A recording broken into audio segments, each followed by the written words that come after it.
Good morning. So, since member ka na dito sa ating community, okay, so napapanood mong video na to, isa sa mga reason bakit to pinapanood sa'yo para magkaroon ka ng option kung saan ka ba talaga mas kumita ng malaki at mas mabilis. Kasi kami po ay naka-VIP account. So, ang ituturo ko sa'yo ngayon ay tungkol sa VIP account na kung saan pwede kang kumita ng mas mabilis.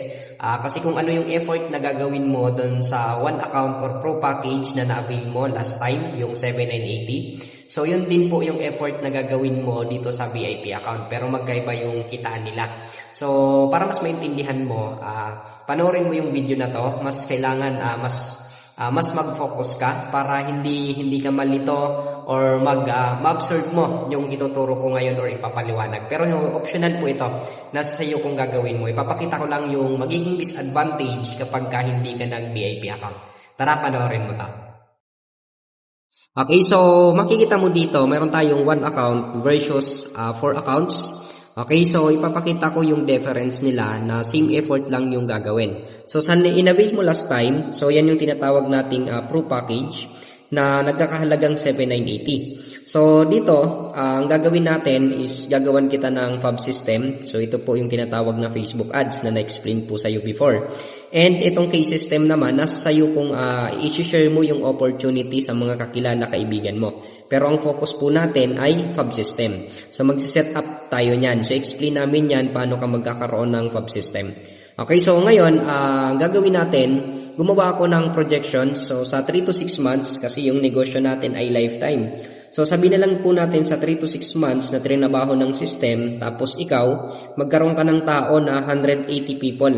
Sa 180 ka tao, sa inavail mo na pro package, ganito siya kikita. Okay, so unang-una, ikaw po ito. Ito na yung account mo. So kung hindi mo pa siya nabubuksan, magpaturo ka na. Or kung ikaw naman po ay na-open mo na po ito, so yun lang yung account mo, yung inavail mo na 7,980. So ang gagawin ko, yung 180 people na itong nasa taas, ay hahatiin po natin sa tatlo. So ibig sabihin, since tatlo, si A, si B, and C. Mayroon silang tag sa 60 tao. Tama? So, paano siya kikita? 60 times 11, pwede kang kumita sa bicep ng 66,000. Sa tricep naman po ay pwede kang kumita ng 60 times 13, 78,000 naman po. Total income, 144,000 pesos. Pwede na kasi ang nilabas mo lang naman is 7,980. So, ang point, sa 7,980 mo na nilabas, kikita po talaga siya. Pero what if naka-VIP account po kayo? So, makikita mo dyan versus VIP account or for branches. Okay, so paano naman siya? Ganon din po. Ulitin ko kung ano yung ginawa natin dito sa pro package, yun lang din yung gagawin sa VIP account. So ngayon, 3 to 6 months din, 180 ka tao. So dahil naka-VIP account ka, ang structure ng VIP account, 1, sa'yo din po itong account, sa'yo din tong account na to, sa'yo din po ito, and yung pang-apat. Ibig sabihin, 4 branches ka po ngayon kapag VIP account ka. So, paano kikita sa 180 katao yung VIP account mo? So, ang gagawin natin, ikakalat po natin yung 180. So, dito sa account na to, lalagyan natin ng bicep tricep din. Okay, so dito rin, ganun din po siya, bicep tricep, bicep tricep. So, ibig sabihin, yung 4 accounts mo pala ay magkakaroon ng bicep and tricep. So, pag-usapan po muna natin yung second account mo. Okay, sa second account nyo po, mayroon kang 20 times 11. So, kikita ka po ng 22,000 po.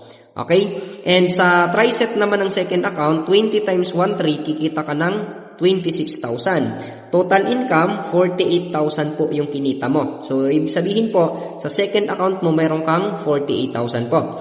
So, dito naman sa third account mo, ikaw din po ito. Mayroon kang 20 times 11, 22,000. Plus, 13 times 20 is 26,000. Total income, 28,000 po. Sa fourth account mo, mayroon kang 20 times 11 ulit, 22,000. 20 times 13, 26,000. Total income, 48,000 po. So now, ang pinaka-compute na natin yan, yung first account mo, based sa in-explain ko kanina, mayroon kang 144,000 na income. Second account, 48,000. Third account, 48,000 din. In fourth account, 48,000 din. Total income is umabot po siya ng 288,000 po.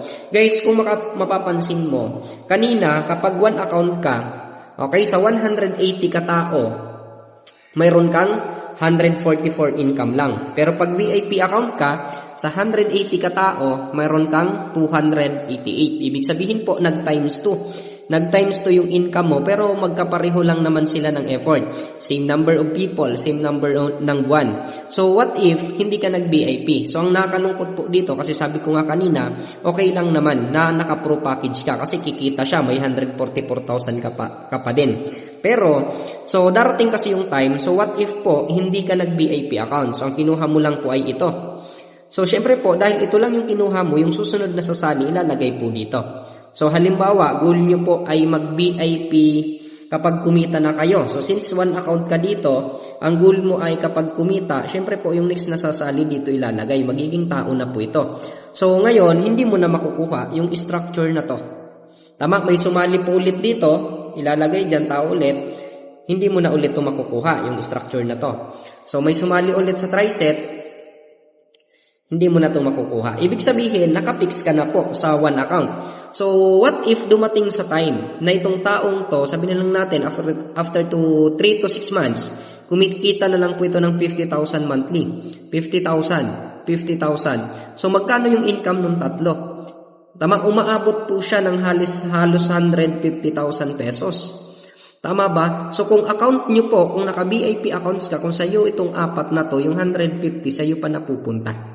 Yun yung disadvantage po niya. Kasi darating yung time na ang makikita mo na po ngayon ay yung nawawalang income. Sa ngayon po, ang pwede mong makita, yung pwedeng ipuhunan mo. Kasi bago ka makakuha ng VIP accounts po, yung structure na to na kompleto, is kailangan mo lang po i-avail yung tatlong slot.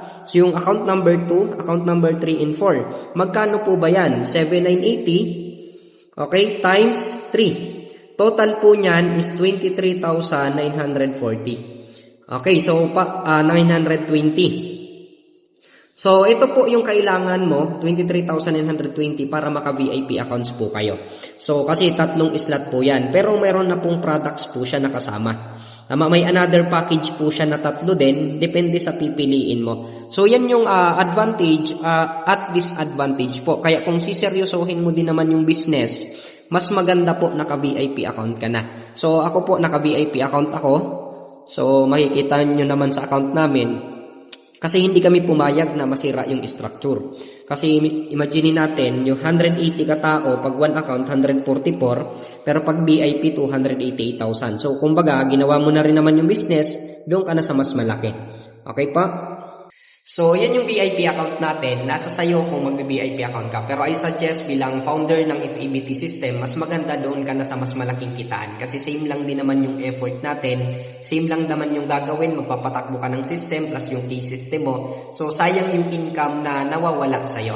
So, ako naka-VIP account ako. And ngayon, ang binalik na ng isang account ko ay halos nasa 1.2 million na siya. So, kumbaga, ganun na yung binalik. And sabi ko nga, buti na lang nag-VIP. Kasi kung hindi, so baka nagsisisi ako ngayon sa income na nawawala sa akin. So, kaya ikaw, alam ko, kaya mo yan. Ako, ginawan ko din naman siya ng paranin. Mas maganda naka-VIP account tayo lahat.